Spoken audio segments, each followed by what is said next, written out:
how to use Hacoo. So for the Android user, you can just go to the Play Store, or if you're using Apple, then you can just go to the Apple App Store here and search for Hacoo, and this is the application here.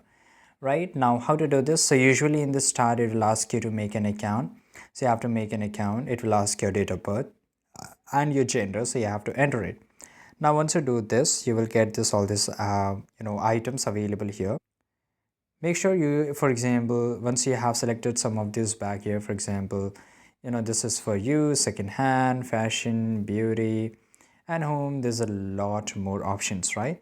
So if I just go to the fashion, I like this one, so I can buy the product just like how we buy it over the other online platform. So I like this one, and usually it will show me the product is out of stock, so I have to go and select the another one here, right? And you have to, once the product are in stock, you can check the images here, and then you can just select your size and just enter your address, and you can buy this product. So this is pretty easy, just like how you do it over Amazon, any other D2C platforms or any other e-commerce platforms. It's the same thing.